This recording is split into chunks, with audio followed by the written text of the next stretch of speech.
Hey guys, today my speech is going to be on U.S. Congress and why I believe U.S. Congress should have term limits put into place.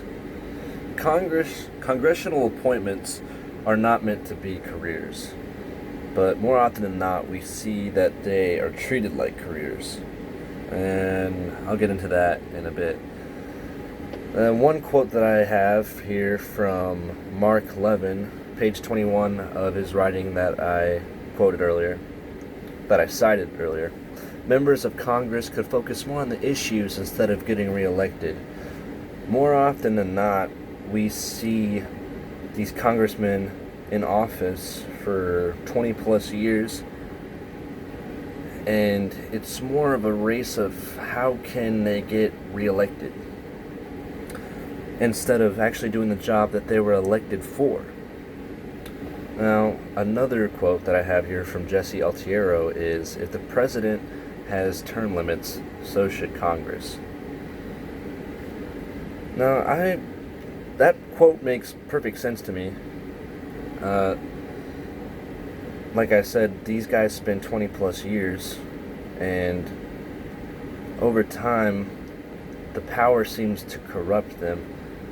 They're more worried about how they can benefit personally from the job itself than actually helping out the people who put them in office in the first place. Now, politicians should be changed regularly, like diapers, and for the same reason. That's a quote from Larry Sapato, page 41 of his work that I cited earlier. Another quote that he uses below is, power corrupts and absolute power corrupts absolutely.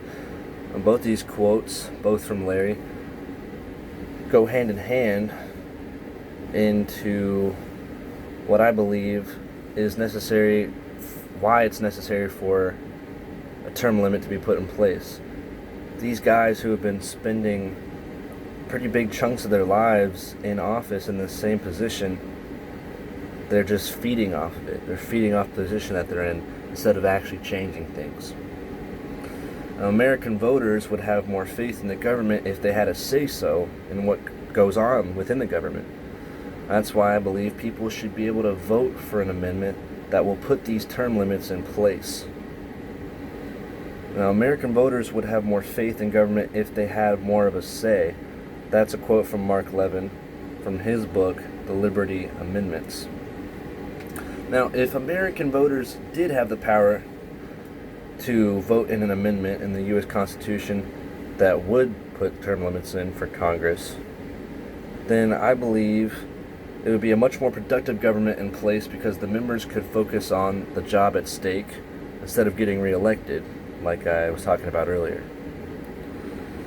But if congressional term limits are not proposed, then everything remains as is, and the power and the corruption that comes along with that power remains intact. Here's a quote that I have from George Will.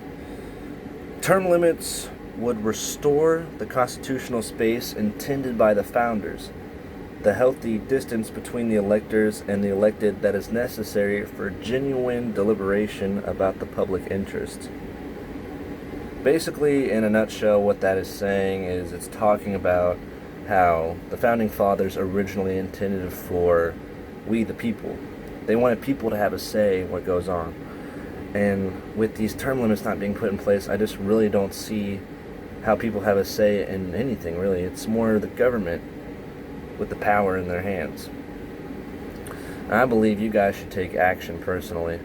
Go out and talk to your governor, whatever way you can get to them, through email, call, text, whatever it is, and tell them that there should be an amendment put in place in order to fix this, in order to put term limits on in the Congress. Now, we have friends and family. We know tons of people who we could help get behind us, and I believe in the saying, power comes in numbers. So the more people that we can get on this movement, the better. And we're college students, but if there are enough of us, we could definitely make a difference, guys. Alright, thank you.